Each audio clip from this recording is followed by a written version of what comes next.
Before we dive into the speech, here are some questions to ponder. Questions that will pull your mind from its comfort zone into a place of reflection. Why are you still tolerating the weak version of yourself?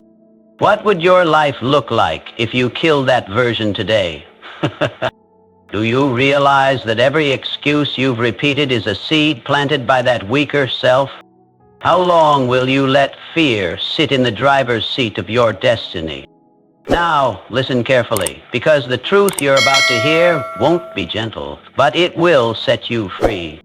There comes a time in every life when you must look in the mirror and admit something hard. The version of yourself you've been carrying around is not strong enough to reach your dreams. That weak version of you, it's comfortable, it's cautious, it's full of excuses. It whispers lies like, you're not ready, it's too hard, or maybe next year. And if you keep listening to it, you'll still be in the same place 5 years from now, full of potential but with nothing to show for it. You must kill that weak version of yourself, not with hate, but with awareness. Not with force, but with discipline. Not with fear, but with fire. That version of you was never meant to last. It was a draft, a shadow. You outgrew it long ago, but you've been dragging it around like a dead weight. And the longer you carry it, the heavier your life becomes. Let me explain something that most people never take the time to truly understand. Your mind is a garden, and autosuggestion is the seed. Every word you speak about yourself, every thought, every internal whisper is shaping your identity. If you say, I'm not disciplined, you are instructing your mind to create a version of you that is undisciplined. If you say, I can't change, you're authorizing your reality to stay stuck. But if you flip the script, if you begin to say with full emotion, I am strong, I am focused, I am relentless, and you repeat this daily with conviction, you are no longer begging for transformation, you are commanding it. Autosuggestion is not magic, it is the language of the subconscious, and the subconscious obeys repetition, not logic. You must build a mindset like steel. You must train your mind to crave discomfort, to welcome challenge, to demand more from life. The weak version of you avoids the hard things, but the powerful version, the one that's buried deep under years of self-doubt, that version runs toward the fire because it knows that the fire is where gold is refined. You don't need more time. You don't need another opportunity. What you need is a decision, a line in the sand, a moment where you say, no more. No more living small. No more delays. No more shrinking when the world demands you rise. This life is not a rehearsal. You are not here to exist. You are here to expand. So, how do you kill the weak version of yourself? You do it with habits. You do it with discipline. You do our self-talk. You do it with vision. You do it by refusing to let a single day pass in mediocrity. You wake up and declare war on passivity. You look fear in the face and move anyway. You build yourself like a fortress, brick by brick, thought by thought, action. This is not motivation. This is mental reprogramming. The weak version of you was born from excuses, raised by fear and fueled by comfort. The strong version of you, your true self, is born through pressure, raised by purpose, and fueled by vision. So ask yourself this, who do you really want to be? How much longer will you wait to become that person? What are you willing to sacrifice to kill the weak self that holds you back? Make today the funeral of that weak version. And let the strong, powerful, unstoppable you rise from the ashes. Now, go do what you said you'd do, because the world is waiting on the real you. Here are the 6 most powerful points from the speech, each designed to awaken, challenge, and rewire the listener's thinking. The weak version of you must die for the strong you to live. You can't step into power while clinging to comfort. The weaker self, driven by fear, excuses, and procrastination, must be buried for your true self to rise. Autosuggestion is the programming language of your mind. Your repeated thoughts and self-talk shape your subconscious. Speak strength and you build strength. Speak weakness and you reinforce limitation. Your mind is a garden. You reap what you plant. If you plant doubt, fear, and laziness, that's what you harvest. If you plant courage, discipline, and belief, you grow a life of power and purpose. Discipline is the weapon that kills the old you. Change doesn't happen by chance. It happens by habit. Discipline is the daily tool that crushes excuses and builds the unstoppable version of you. Here is a compass, not a cage. What you fear doing is often what you must do. The strong version of you runs toward the fire, knowing that pressure forges greatness. Transformation begins with one ruthless decision. Nothing changes until you decide to change. The moment you draw the line and say no more is the moment the strong version of you begins to emerge. There is a version of you that you've been carrying. One built from fear, hesitation, insecurity, and delay. It's the version that second-guesses every idea, avoids every challenge, and seeks comfort over growth. That version must die. Not gradually, not eventually, but intentionally and decisively. This weaker version of you was shaped by past failures, by voices that told you you weren't enough, by the moments where fear won and courage stayed silent. But here's the truth most people don't want to face. The only reason that version still lives is because you keep feeding it. Every time you say, "I'll do it tomorrow," you give it life. Every time you accept less than you're capable of, it grows stronger. You've been loyal to a version of yourself that has no place in your future. What you must understand is this. There are two identities battling inside you. One is small, scared, and survival-driven. The other is powerful, focused, and purpose-driven. The weak version clings to excuses. It always has a reason why now isn't the right time. But the strong version, the real you, knows there is no better time than now. Killing that weak version of yourself doesn't mean hating who you've been. It means realizing you've outgrown that identity. It means standing at the edge of comfort and choosing to burn the bridge behind you. It means declaring with absolute certainty, "I will no longer be who I was. I will become who I was meant to be." This is not just mindset work. It's spiritual warfare. It's a battle between the part of you that wants to stay the same and the part that knows you were created for more. The weak version will try to make peace with average. It will tell you that playing small is safer. It will seduce you with the illusion of security, but that security is a prison cell dressed up as peace. And many live their whole lives behind those invisible bars, wondering why they never felt alive. You were not born to survive. You were born to lead, to create, to stretch the boundaries of what's possible. But that kind of life cannot coexist with the version of you that keeps choosing comfort. That version was only meant to carry you through the early stages. It was a shell, a stepping stone. Now it has become a ceiling, and ceilings were made to be broken. This transformation requires a funeral. You have to bury the habits, the language, the stories, and the beliefs that kept that version alive. You have to stop negotiating with weakness. You must refuse to entertain the idea that maybe I'm not ready. Readiness is not something you wait for, it's something you decide. So look in the mirror, not to criticize, but to confront.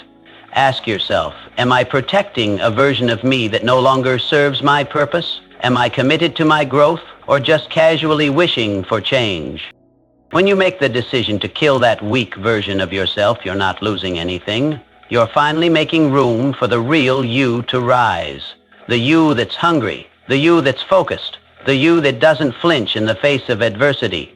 That version is waiting on the other side of your decision. And until that decision is made, nothing changes. But the moment you decide, everything changes. Your mind does not respond to truth, it responds to repetition. That's the secret most people overlook. You can know you're capable of more. You can understand your potential on a logical level. But if your internal dialogue is filled with doubt, fear, and limitation, that's what your subconscious will act upon. Autosuggestion is the method through which you reprogram your identity. It is not hype. It is not wishful thinking. It is the deliberate act of planting commands into the soil of your mind. And with enough repetition, those commands become law.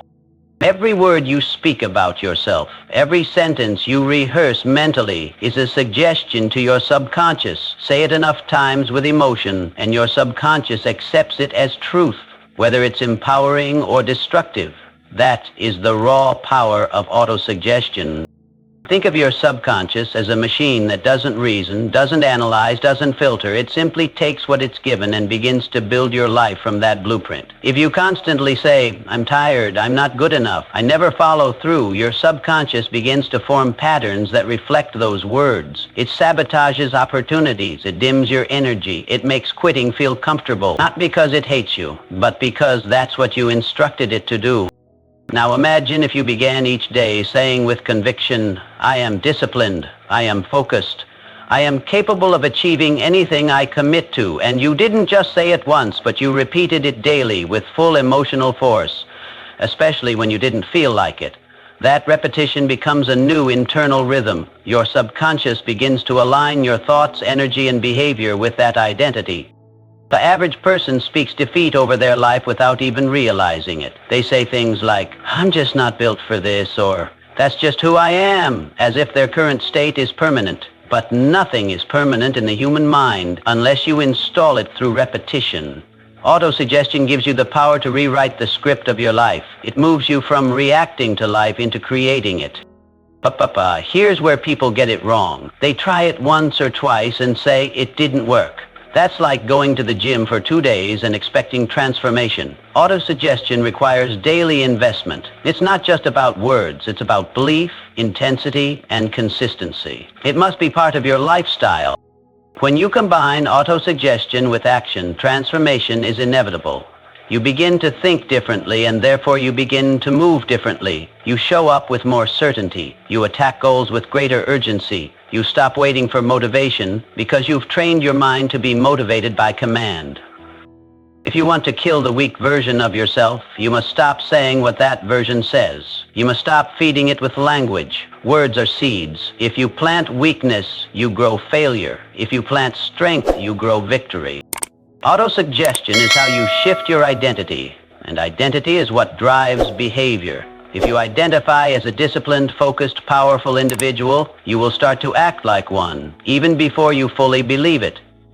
That's the beauty of autosuggestion. It leads belief. It creates certainty from repetition. You cannot afford to speak carelessly anymore. Every time you open your mouth, you're giving instructions to your mind. Make those instructions count. Declare who you are, not who you've been. So speak life. Speak power, speak destiny, because your mind is always listening and it becomes what it hears the most. Your mind is a garden, and every thought you think, every word you say, every belief you entertain, those are seeds. Whether you're aware of it or not, you are planting something in the soil of your subconscious every single day. The question is not if you're planting. The question is, what are you planting? Most people don't understand that the mind, like fertile soil, doesn't care what kind of seed you drop in it. It will return to you exactly what you planted, good or bad, empowering or destructive. If you plant seeds of fear, doubt, and procrastination, you will harvest a life filled with anxiety, limitation, and delay. If you plant seeds of strength, belief, and discipline, your life begins to reflect that inner landscape with confidence, progress, and power. But here's the tragedy. So many are careless with their seeds. They speak negatively about themselves without hesitation. "I'm not good at this. I always mess things up.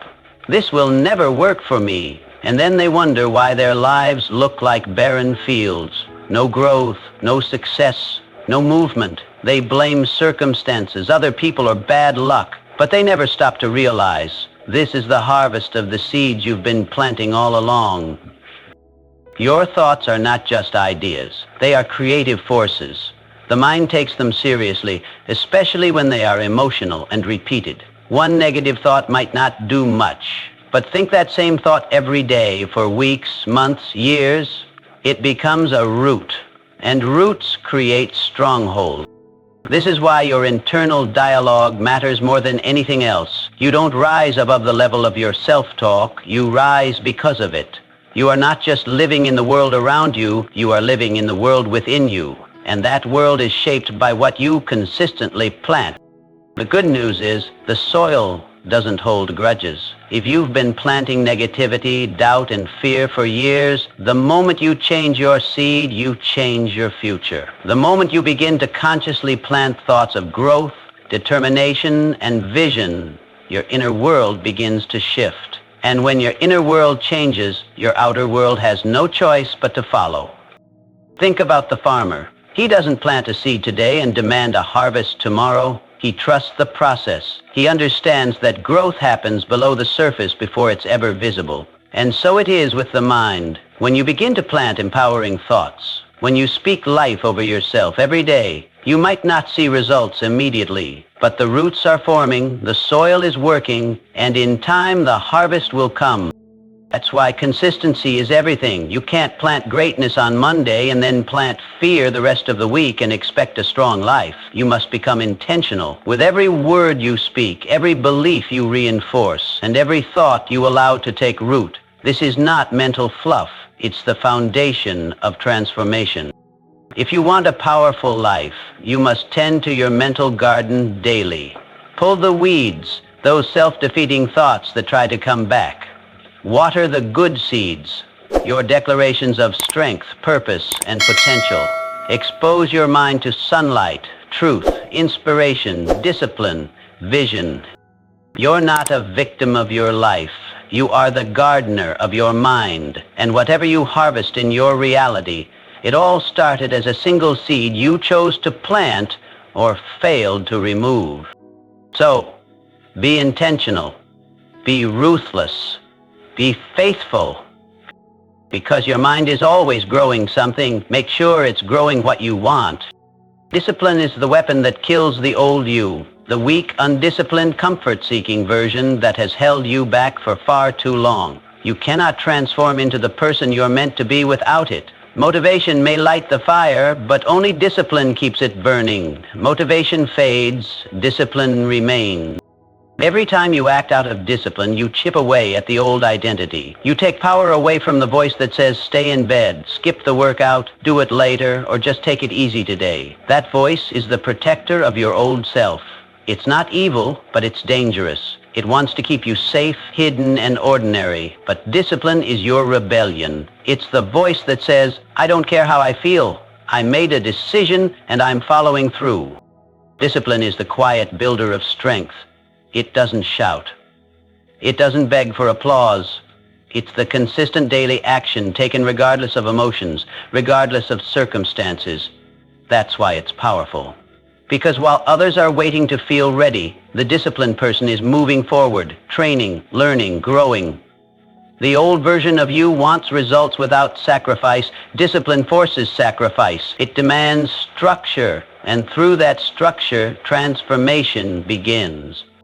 You must stop thinking of discipline as punishment. It's not punishment, it's freedom. The person who is ruled by their impulses is a slave. They go wherever the mood leads. But the person who is guided by discipline is free. They don't need to wait to feel like doing something. They do it anyway. That's the power of self-mastery. Each time you practice discipline, no matter how small the action, you are proving to yourself that you are in control. That proof becomes confidence, and confidence becomes momentum. Discipline is not just about routines, it's about identity. Every time you keep a promise to yourself, you are becoming someone new, someone stronger. Let's be clear. Discipline is not easy. If it were, everyone would live extraordinary lives. But that's exactly why discipline is a weapon. It cuts through excuses. It separates the dreamers from the doers. The weak version of you survives on excuses. I'm too tired, I don't have time, I'll start tomorrow. The disciplined version of you doesn't negotiate with those lies. It acts in spite of them.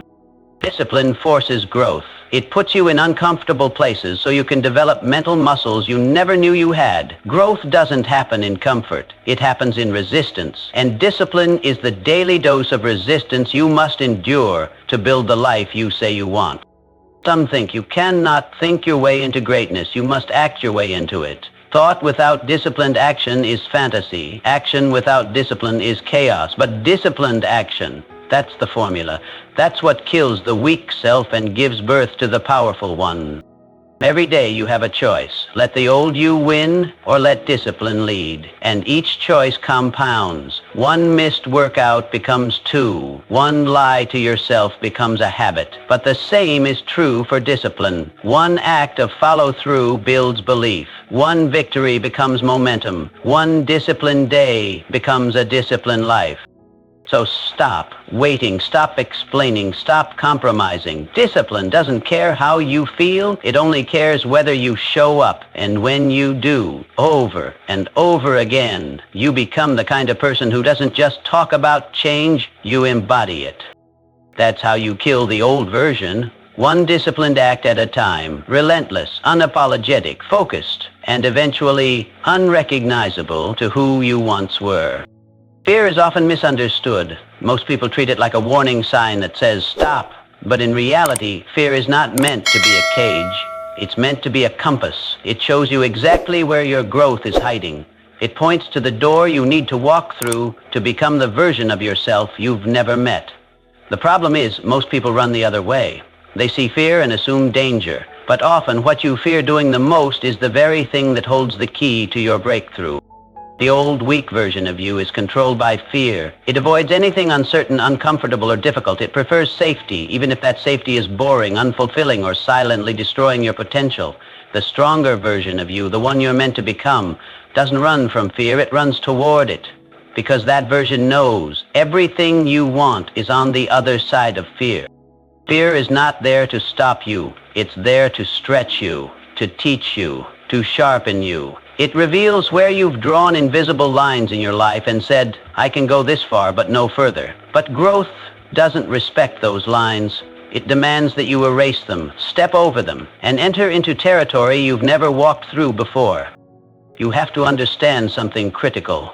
Fear is not fact. It's a feeling, and feelings are temporary, but decisions are permanent. When you allow fear to make your decisions, you let temporary emotions dictate permanent results. That's how dreams die. Not with a bang, but with a whisper of maybe later.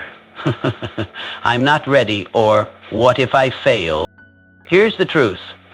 Fear doesn't go away. You will never wake up and feel fearless. Courage is not the absence of fear, it's acting in spite of fear. The more you train yourself to do the thing that scares you, the less control fear has over your life. Confidence is not built by thinking. It's built by doing the thing you're afraid of and realizing you survived it. Then you do it again and again. And eventually fear becomes fuel, not a force that holds you back. When fear shows up, don't avoid it. Ask yourself, what is this fear trying to protect? What part of me is afraid to evolve? What lie am I believing about myself that this fear is feeding? When you start interrogating your fears, they lose their power. You begin to realize that most of them are built on old experiences, old beliefs, or imagined outcomes that never actually happened. And here's what's even more powerful. When you face your fear, you give others permission to face theirs. You become an example, a leader, someone who doesn't just talk about change, but walks through the fire to earn it. Fear confronted becomes wisdom. It becomes courage. It becomes a weapon in your arsenal instead of a chain around your ankle. The old you needed fear to feel safe, but the new you, the strong you, uses fear as a guide. You don't let it stop you. You let it show you where the growth lives, where the power is hiding, and where your transformation begins.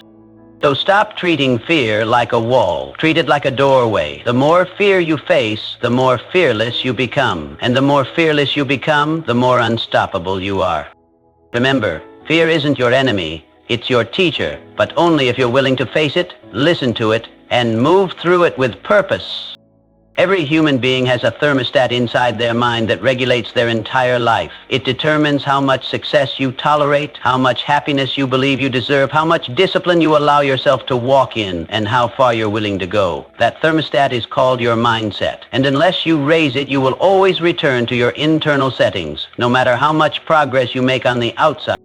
You've probably experienced this. You start moving forward, you start a new habit, a business, a relationship, a goal, and for a while things are going well, but then you self-sabotage. You pull back, you procrastinate, you get distracted, you say, I don't know what happened, but deep down, you hit the limit of your current identity. You reached the temperature you're used to, and the internal thermostat kicked in to cool things down again. That's the power of mindset. You don't rise higher than your beliefs about who you are. That's why mindset isn't just about thinking positively, it's about reprogramming your identity. You can't just wish for more, you have to think like someone who already has more. The way you speak, the way you act, the way you respond to challenges, it all stems from what you believe about yourself. And if your belief system hasn't changed, your results never will.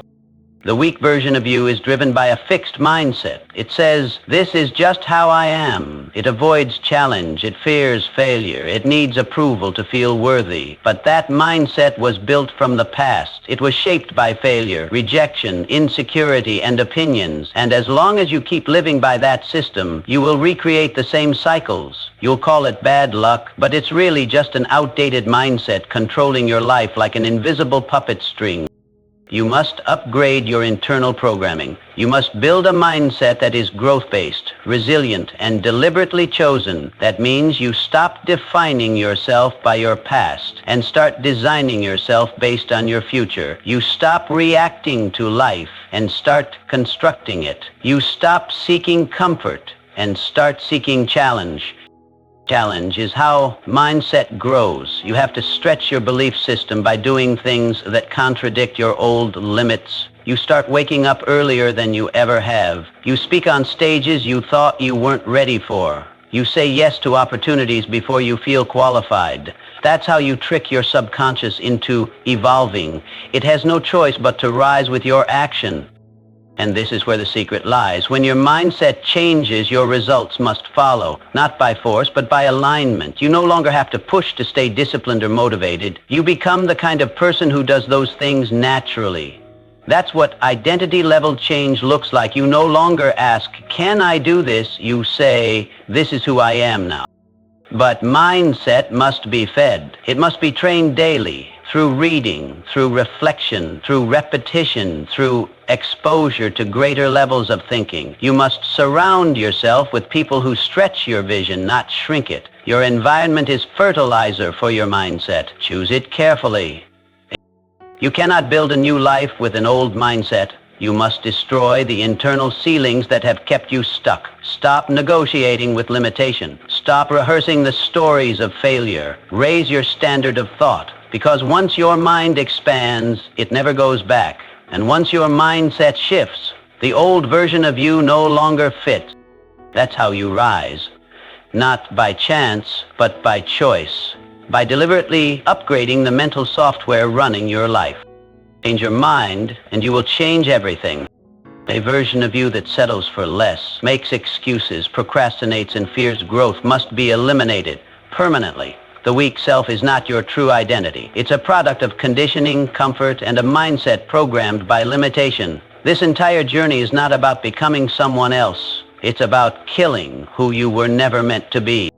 You've been handed tools, the power of thought, the weapon of discipline, the guidance of fear, the force of autosuggestion, and the infinite ability to rewire your mindset. These are not motivational ideas. They are strategies for transformation, practical, powerful, and proven. The truth is, you already have everything you need inside you. But as long as you let the old version of you speak, decide, and act on your behalf, you will continue to live beneath your potential.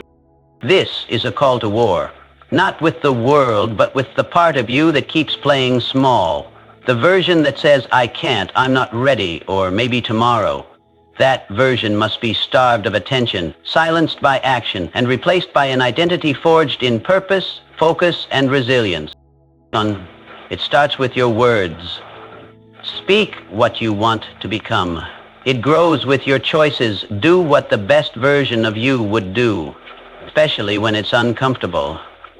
And it solidifies through repetition. Show up daily. No matter how you feel, don't wait for permission. Don't seek validation. Don't let comfort deceive you. Your destiny demands your courage. Your future demands your discipline. And your greatness demands that you finally kill that weak version of yourself. before it kills your potential.